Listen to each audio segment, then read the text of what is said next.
Go. As Mrs. Carter said, this is kind of a new topic for our usual mental health crowd. The Family First Prevention Services Act was actually signed into law as part of the Bipartisan Budget Act on February 9th of 2018. And this act reforms the federal child welfare financing streams, Title IV-E and Title IV-B of the Social Security Act. And if you were paying really strict attention to Dr. McGivney's presentation, he mentioned that, this use of Title IV funds. This is not something that the mental health crowd is usually talking about, but we are now because the Family First Prevention Service Act actually aims to prevent children from entering foster care by allowing federal reimbursement for mental health services and substance use treatment, as well as in-home parent skill training. So when I attended the National Conference on School-Based Mental Health, this was the buzz.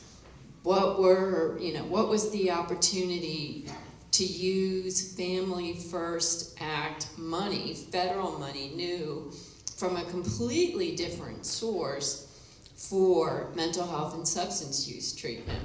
And so that's why we included it in the agenda this year, because it's going to have a potential impact on mental health and substance use treatment.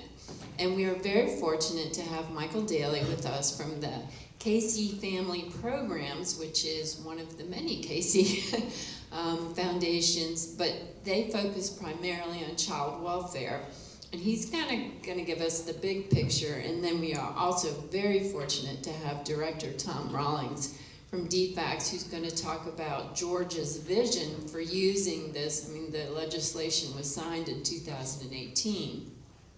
So it's going to take a while before we suss out how we're going to do that. And then Melissa Carter from the Barton Child Law Center, who does a lot of work around the state, is going to talk about implementation and opportunities that we have. And so they're just going to flow through like the other panels have done, and then at the end we'll have a Q&A. All right, Michael, you want to kick us off? All right, well, thank you for the invitation to be here.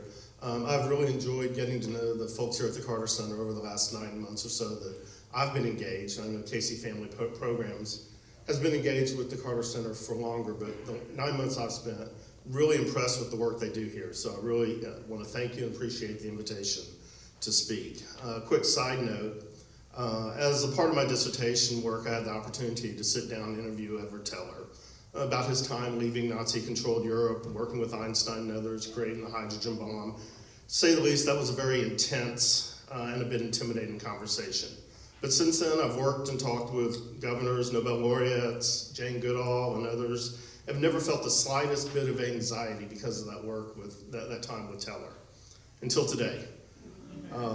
All of you in this room, the work at the Carter Center, led by Mrs. Carter, the import of this work is beyond my ability to even explain it. You know it in your heart, we know it collectively, but the importance of this work to every child and family, not just in Georgia, but in the country, means that we need to step up to this table and to be here. It means I need to be here and get this right, at least start the conversation right.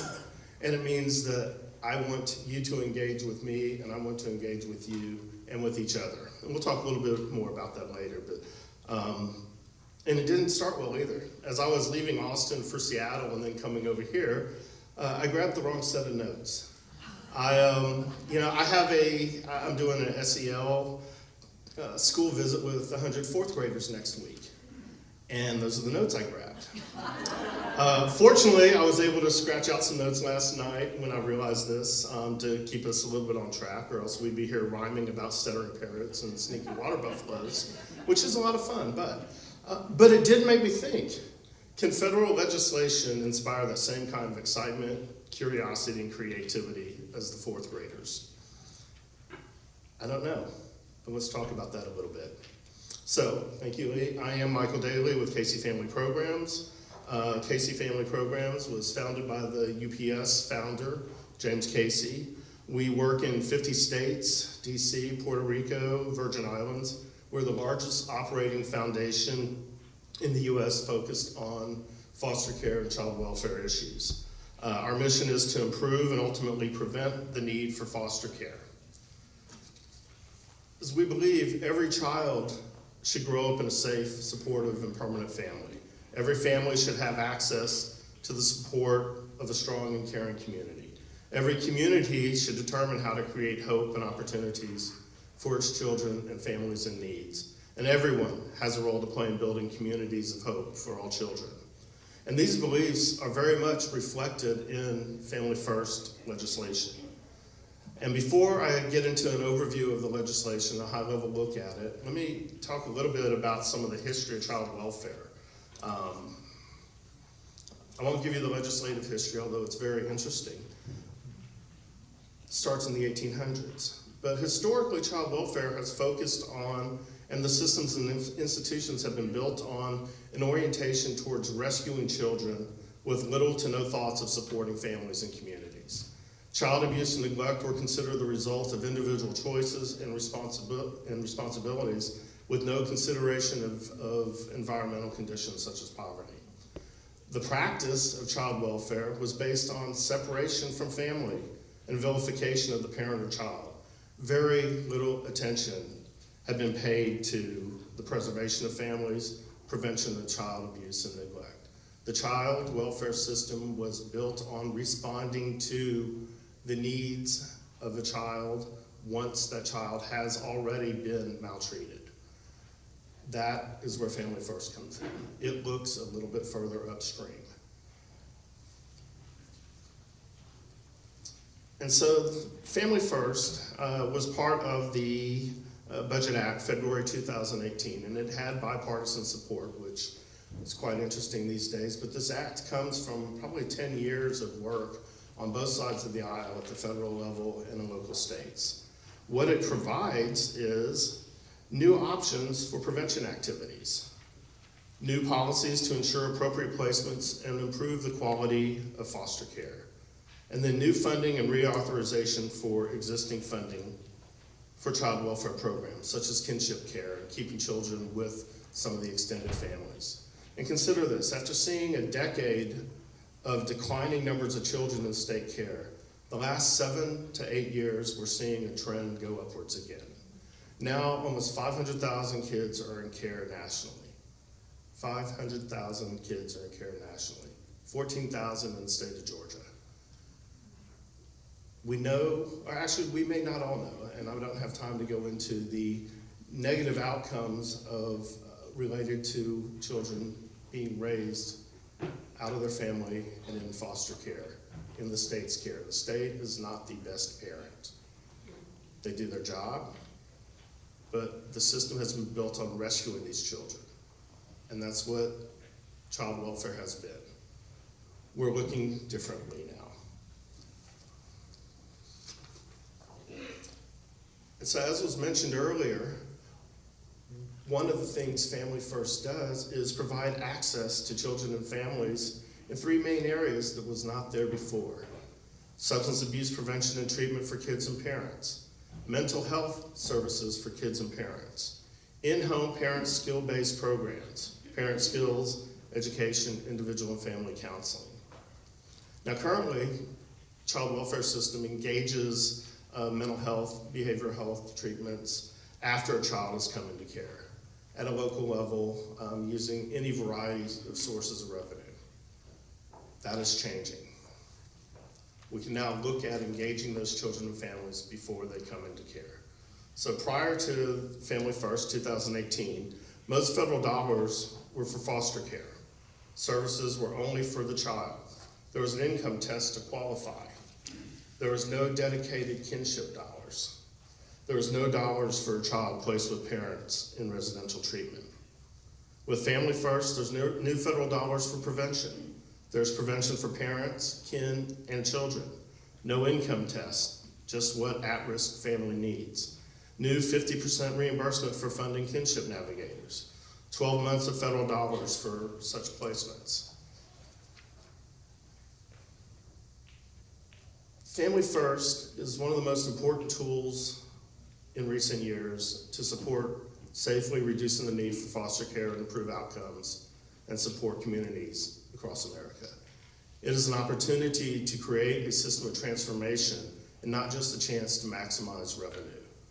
It puts into action values regarding strengthening families, prevention using foster care as the last intervention, not the first, and ensuring that children are in the most family-like settings.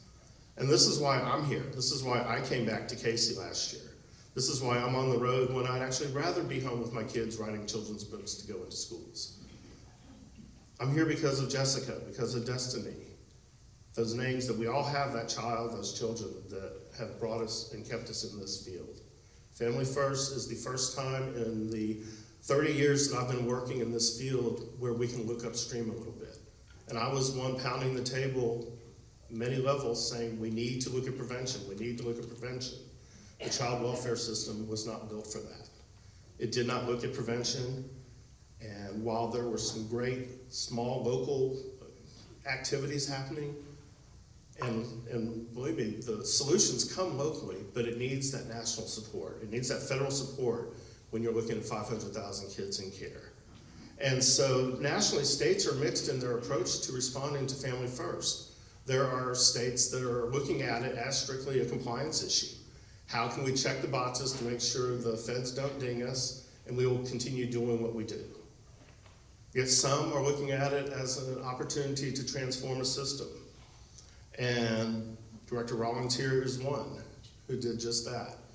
As Casey Family Programs came in and first met with Tom here, we said, where are you on Family First? We want to invest time and resources, but we need to know where you were. So he took out a scratch piece of paper, said, give this to your boss. He wrote, we intend to leverage this to transform the system to better serve the children and families. So we're here. We're here in Georgia for the long haul. We're here as partners in this work, not just with DFACS, but with every other agency that has the ability to improve the lives of these children and families that before they come into our care. But again, remember, child welfare was not built for this. We can't do it alone. In Casey, we're going out there, we're educating, providing technical assistance, research data, partnering with other philanthropies, philanthropic orgs, reaching out to new sectors. Last week we hosted maybe about 18 states, including Georgia, here in Atlanta, to come together and start talking about what this actually means in action, what it looks like on the ground. And so I'm gonna ask one thing of you, actually probably more than that. I'm gonna ask you who are in child welfare to be open, question the assumptions, question why you do what you do in practice day to day, and does that meet your goals, and is that serving the child and family best? But I'm gonna ask those of you outside of child welfare, traditional child welfare, to be open, curious, excited about keeping children out of the traditional child protection foster care system. Let's play in the same sandbox. Let's be some fourth graders. And that's my ask, and now I'm going to turn it over and let them kind of talk about some of the mechanics here. I have a nephew who's just about 10 years younger than I, and in 1976, my sister took her family and her then infant child down to Plains to meet this guy who was running for president. And they took a picture of Jimmy smiling and my nephew screaming, and it made the front page of every paper in the country. I was asked to come today and talk a little bit about what our vision is in Georgia for implementing Family First. And I think Michael can appreciate this because this looks like it was drawn by a fourth grader. But my idea is that when we look at our system, the state should be on the outside of the circle of support and intervention. Everybody understands, this is in all of our international human rights documents, that the child has a right to be with family, and the family is the best place for a child to grow up. We know traditionally throughout society that when parents could not fulfill that obligation, that we then look to extended family, relatives, grandmamas, aunts, uncles, fictive kin. And that historically when in small communities, the agricultural setting, in past years, no matter where you were in the world, we had communities. And those communities, regardless of blood kin, would step in and help their neighbors who had an issue, including with issues with caring for children. So we now have, of course, over the last 150 years, developed a fairly comprehensive child welfare and protection system at the state and federal level. And so we need to make sure that we, as the state, as in the government, are doing our role to maintain those traditional structures, and while intervening only when it's really necessary. The dilemma we had was in our traditional 4E system. We promoted state intervention because the 4E dollars were paid for foster care maintenance primarily. So we had somewhat of a perverse incentive as the state to bring children into care so we could provide them with services. We now, under 4E, have the ability to really realize this vision of a child and family-centered institution in which we are using these same 4E dollars, these same federal dollars, to promote keeping children in their communities with their families, with their extended families, while providing services to the child, to the parent, and in the situation where it may be necessary, to the extended family member or kinship caregiver who may be caring for that child. This is as Michael said, the biggest change in at least 30 years, certainly in my career, and it's amazing because we finally get the chance to do what it is that we need to do. What is it that DFACS does?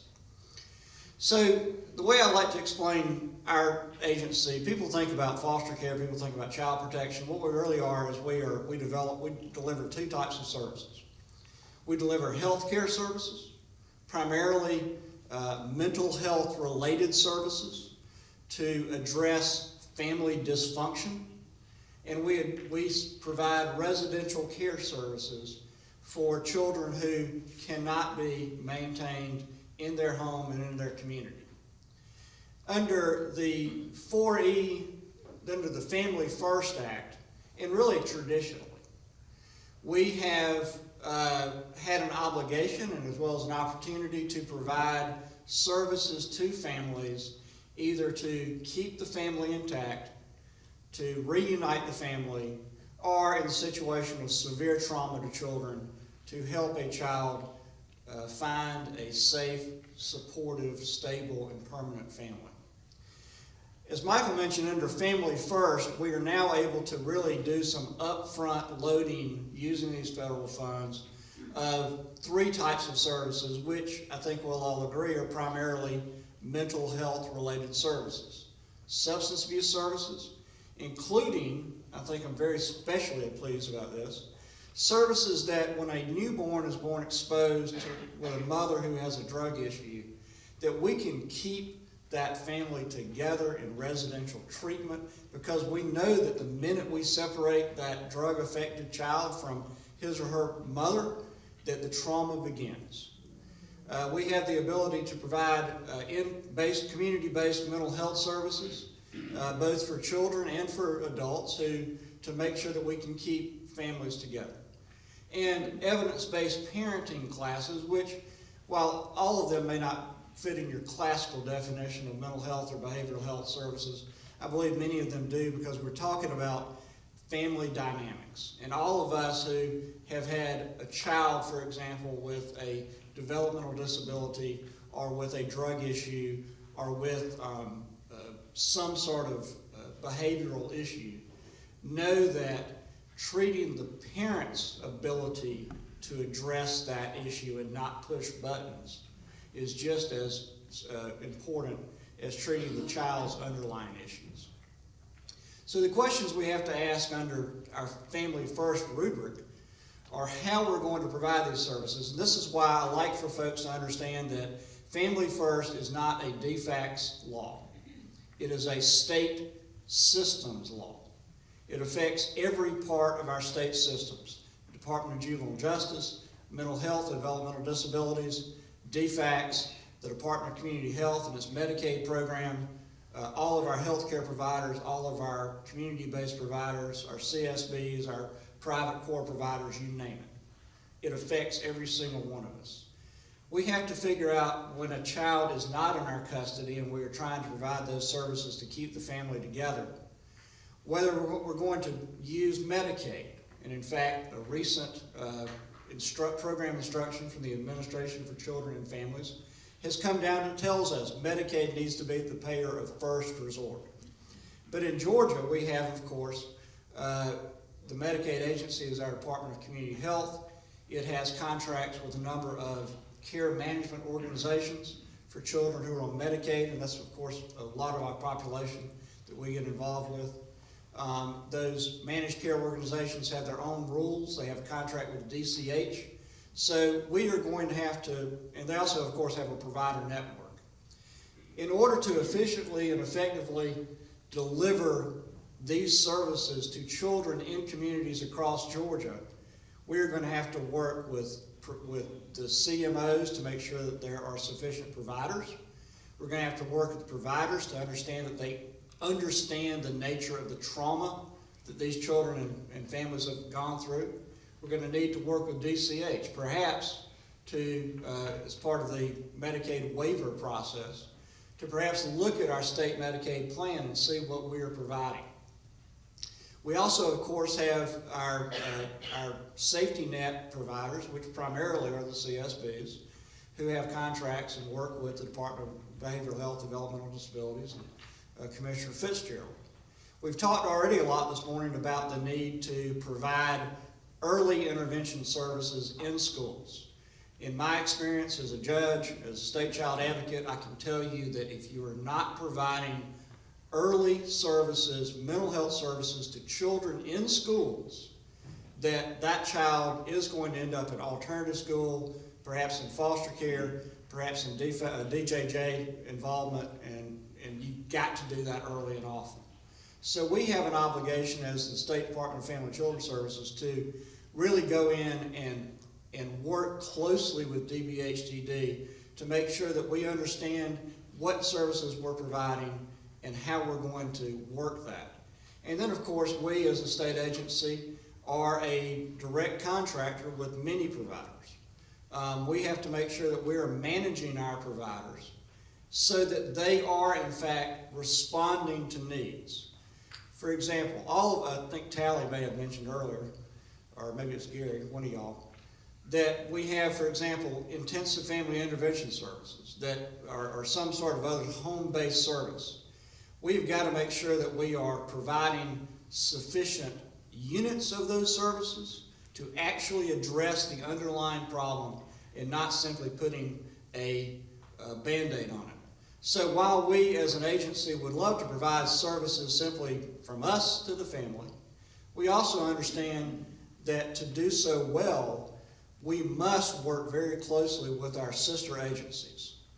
There's also the issue, of course, of residential services. One of the big changes in this law is that we are no longer, we're going to be disincentivized, you might say, from using group care, from using congregate or children's home care, except in a number of situations.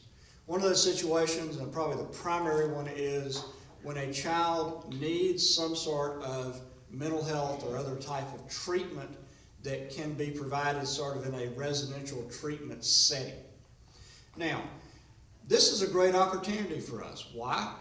Because in the state of Georgia, we spend $5 million a year putting children in hotels. I was just looking at my emails for a moment before I came in here because I have asked for and received an email every time we have a child who has to stay in a hotel longer than 3 days.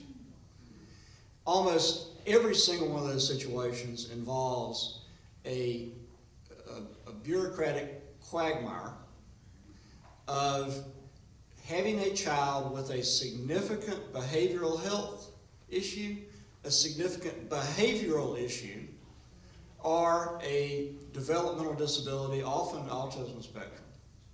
And we have, sometimes these children have fallen through our system, have become more acute, but oftentimes they are coming to us from a crisis stabilization unit, and you have a parent who simply gives up and says, I can't take it anymore, or they're coming from a delinquency situation where the judge has ordered us to take custody of the child.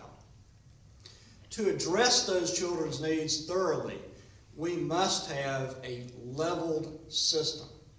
We have got, so going back to my earlier slide, if the state's going to intervene, the state needs to intervene appropriately, and we need to keep children in regular foster care when we can, and we need to create therapeutic foster care that is accessible, not simply by putting your child in state custody, but by any parent who needs that, while they learn skills to deal with a child's issues. We also need these qualified residential treatment program placements. So the great thing is, and I won't go into too much detail today, but the great thing about Family First is that it front loads these services, and that when the child does have to come into state custody, it gives us great incentives to make sure that we are placing that child in a setting in which the child can receive the right service, receive it quickly and appropriately, and then step down back to his or her family, or at least to a more normal setting. Kathleen Dimitrescu is over here, and she will tell you that the biggest failures we have in our system are those children who have both mental health and developmental disabilities, who essentially graduate from foster care into the adult system. And we have an obligation and an opportunity as a state to prevent that from happening by providing the right service and the right care up front, so that once they turn 18, or now we can have foster care to 21, that we have decreased that acuity to the point where we can, and that we are also able to transition that young person into adult services. So, as Michael said, a lot of states are just looking at this as a compliance thing. We look at this as a way to transform our system so that we are providing good services to families, the families that need them, are protecting children, and especially are dealing with and addressing the trauma of abuse and neglect, and sexual abuse and physical abuse, and just chronic maltreatment that too many of our children in the state have experienced, and from which they cannot recover without appropriate, ongoing, effective, evidence-based therapy. So thanks. Well, good morning. So I should acknowledge the name, which is similar but not the same as the Carters who are here to honor. I often get that question, and I'm so honored by it myself that I don't always correct. So that's my disclaimer, it's my disclosure to all of you. But I am pleased to be here. In my role at the Barton Center, I get to hang out with great guys like this, and I get to participate in activities here at the Carter Center. And much of what I do is about policy advocacy, the development of research-based and data-driven policy, and even the laws that are meant to advance those policies in furtherance of strong families and furtherance of the rights and interests of children, and particularly those who are involved in our child welfare system.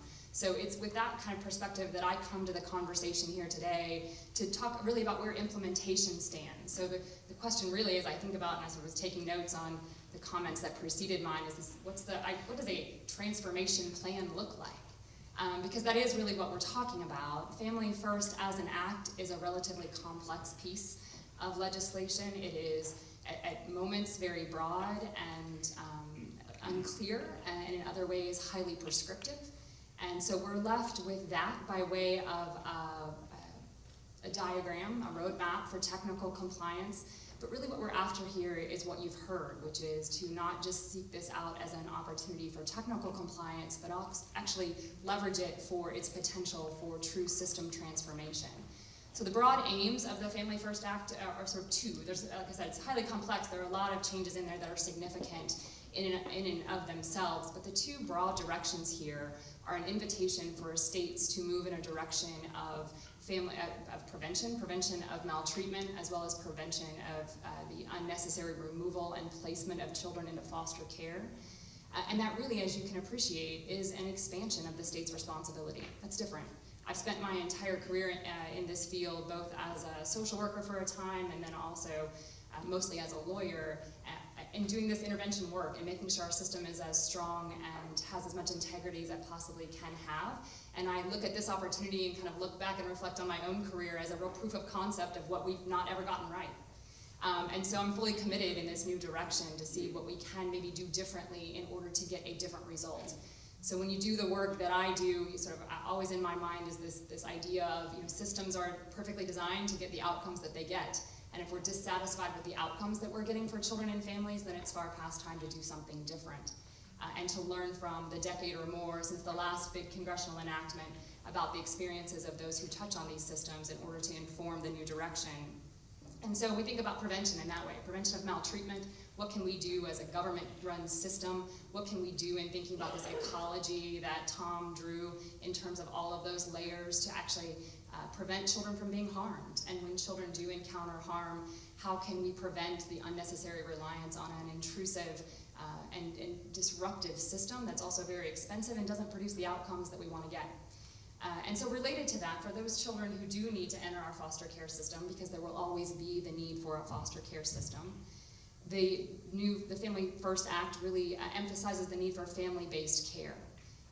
And so the idea of, again, as Tom presented in his ecology, to reference that, the idea of if children have to be removed from their homes, can they go and live with a relative?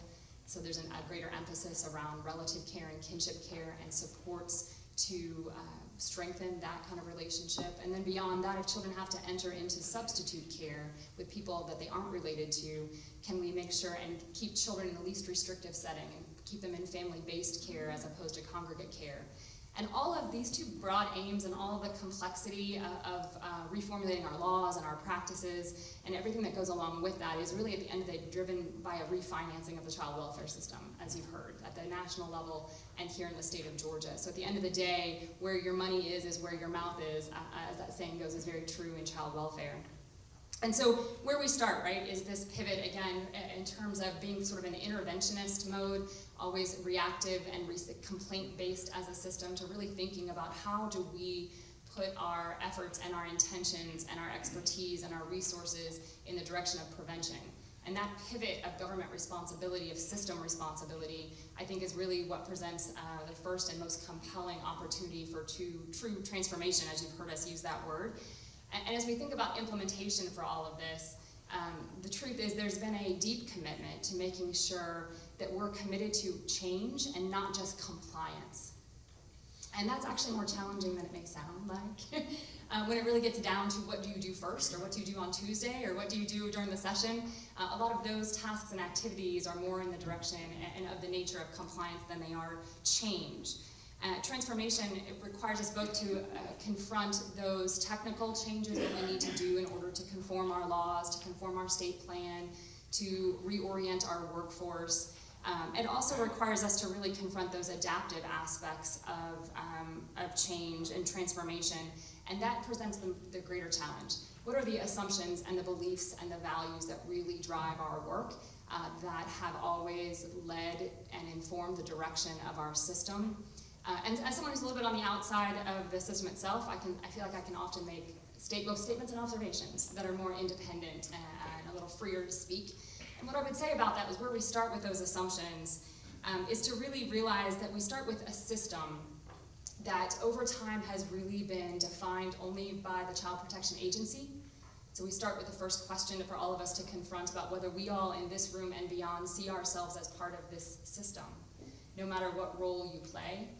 Both all the way, in my opinion, from your just general daily presence as a citizen and as a voter, to your professional roles, to your personal roles as neighbors and friends and church members, and others, that's, again, thinking about the ecology of all of this. And so thinking about that, but realizing that if we think about the agency itself as the heart and the driver of this moment of transformation, that you're starting with a system that has always been the target of loud, often, cries for constant reform. And I think the result of that is that we start in this state, as is true across the country, and I do work on this act and in other things in other states, that we start with systems, agencies, who don't have full confidence or command over the values that drive them, over the vision that they're aiming for, over the practices that they deploy, because they're just reactive always to the demands and the claims that are made about them.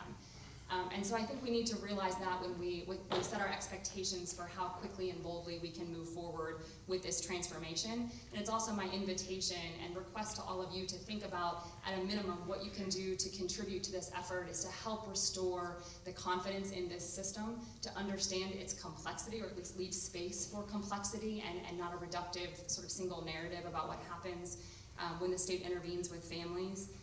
And to really help us restore the nobility of the work and to appreciate just how difficult it is, not only as a weight of responsibility, but as a set of skills to really think about what it means when the state is constructing and deconstructing families. And the very delicate work that it takes for every worker every day to go out and try to knit those families back together. And so that's kind of the context of the work that we see ourselves in when we start to move forward, and to put a finer emphasis on what has already been mentioned about the alignment of the family first direction with how our system has now been understood to operate for some time. In Georgia, we have I mentioned 14,000 children in foster care as we sit here today, and at least half of those, on average, were removed into foster care for reasons of neglect. About half also have some indication around parental substance abuse, and about another 10% or so have some indication around the category is a parent's inability or caretaker's inability to cope, which I think is a little bit of a signal around mental health. And so you see these family dynamics, and none of that, there are a lot of complications and contamination of that kind of data, but to give you a sense of what we know in Georgia and what we know nationally, which is the feeders into our system, the reasons we're removing children are the same reasons why foster care is not a good solution. So we don't solve issues of parent-child dynamics by keeping children away from their families. We don't solve, and substituting other parents. We don't solve issues of parental substance abuse by removing children and leaving parents to fend for themselves. So the attempt of all of this, the same is true for mental health. This attempt of all of this is to reorient the resources through a refinancing of our system to provide those front-end services to meet those kinds of needs and kind of siphon off those categories of reasons for removal and address those in a more effective way through community-based, evidence-based programs and services that will be funded by the federal and state government. I should mention that that's an option under the Family First. States don't have to elect to do that. And I'm really proud to say that Georgia has fully and quickly embraced that direction and is moving full steam ahead to make sure that those are the opportunities that our system has to offer and our agency has to offer for parents and children. And so that's, again, the sort of alignment with how our system has worked and the goals and aims of Family First, and I think what the immediate presenting challenges are, which is a complex law with lots of details that need to be contended with, and an even more complex context around these adaptive challenges. And yet implementation has been going on now for about a year, about since the middle of September of last year. Certainly you'd expect that initially what needs to happen is that everyone, like we're doing today, starts talking about this, starts becoming aware of what's required, starts confronting those issues about how they think their role and responsibilities are relevant to the direction that this law invites. And so that education and awareness piece, it has been going on, will continue to go on, and really is, I think, an ongoing, forever kind of commitment. And then it really requires also a level of assessment. Again, if we start with this agency that's always been reactive to kind of all the directions and expectations imposed externally, whether it's a class action litigation or new laws that are passed at the state or federal level, or just the public outcry when tragedies hit the news. The truth is that we don't really have a sense of what we're doing right now in the way that we need to understand what that kind of delta of change is. So there's a lot of system assessment going on. so that we can then figure out what kind of capacity do we need for the kinds of placements that we'll have across this continuum that will emphasize family-based care. How do we address the restrictions on funding for congregate care, and how do we do that responsibly is by figuring out how much capacity do we need of that sort, for example. And so that kind of assessment has continued and is continuing to go on. And then and all these things are happening concurrently also, which is just part of also the challenge of implementation.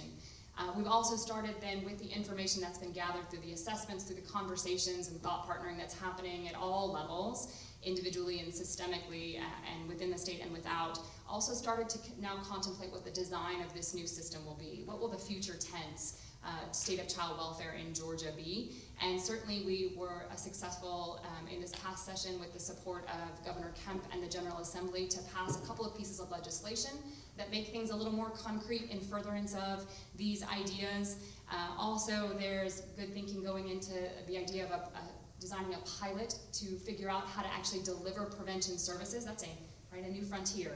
So we want to make sure that we do that right and effectively before we deploy that on a broader scale, certainly on all kinds of engagement and a greater recognition and consciousness for the need to really think about and act as if we believe this is a system made up of not just one agency and not just several agencies, but also private providers and also the legal and judicial system and also neighbors and churches and every level of community and familial relationship. And so that level of engagement is part of the work too. So what you can expect going forward is immediate next steps. One, you'll keep hearing about this, and I invite you to continue to participate in conversations to learn what you need to do to reflect on your own role in all of this transformation and to bear witness to what I hope is tremendously successful here in Georgia. We will be working with an external communications firm, so soon there will be things that look much more polished around a public website, other kinds of things where you passively can go and acquire information as well as have information delivered to you.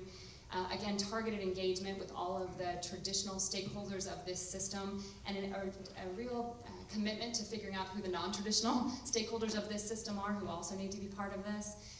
And then engagement in terms of all of the levels of systems and actors and leaders within those systems, from the top brass of our state agencies, again, all the way to the worker bees to knit together their work, in an effort to really figure out where do those synergies exist? Where can we all come together and say that when we wake up in the morning, our shared goal is to figure out what piece of our work is about preventing harm to children? And then how do we effectuate that, knowing that there are competing priorities and demands for everyone, and never enough time, resources, energy, etc. to do that. But where do we come together with that being our shared goal? And that really, I think, is at the end of the day the basis for a transformation plan and a full embrace of the opportunity that's presented by just the passage of one little law. Thank you. Thank you, panelists. We have time for, so start thinking of your questions. We do have a few minutes before to have a discussion. And so I hope our usual participants now understand why we had this panel. And it reminded me that of our conversation earlier on the DOJ settlement and agreement, that really the settlement agreement is against the state, but we've always assumed that DBHDD was going to do all this work, and we've always asked them to come represent. But they can only go so far before they have to include and work with other agencies and departments, and that's true in this case. And I think we've always, when we've talked about children's mental health, emphasized that the Department of Behavioral Health, which you would think would be, the place you go to talk about children's mental health, actually provides the least amount of children's mental health services. And that in fact, most children's mental health services are provided through DFACS and DJJ. And so that's why when something like this comes along in the world of child welfare, people in the behavioral health field need to really get excited, insert ourselves, and make ourselves available to help. So having said that, are there other examples of cross-system collaborations that have been implemented in child welfare where you've had this opportunity to work cross-system? Any of you? I'll start with a couple, and I know I'll start with just a couple larger scale. And what I've seen traditionally have been kind of localized cross-system collaborations. But in, losing my dates now, late 90s, mid 90s, SAMHSA started work on some of the system of care work, and which brought together multiple disciplines around, as Melissa said, around funding. Because at the end of the day, funding is what drives it. There were some very successful and some not successful efforts in that, and those were substance abuse based, substance abuse mental health based. Nothing ever really that I saw went beyond a single state level, where a state would work, or a region within a state, or within a county. But we have models of how multiple agencies can work together effectively. The other that I want to mention real quick was actually in Harris County in Texas, in the city of Houston, which the single county had 7,000 children in care at the time. Population 6-7 million at the time. I think it's gone up in general. Their population and their number of care would have ranked number 23 in size of states compared to states. In that instance, the county child protection agency partnered with the juvenile justice and partnered with the county mental health authority to do some really innovative work as it relates to the front end of children coming into care.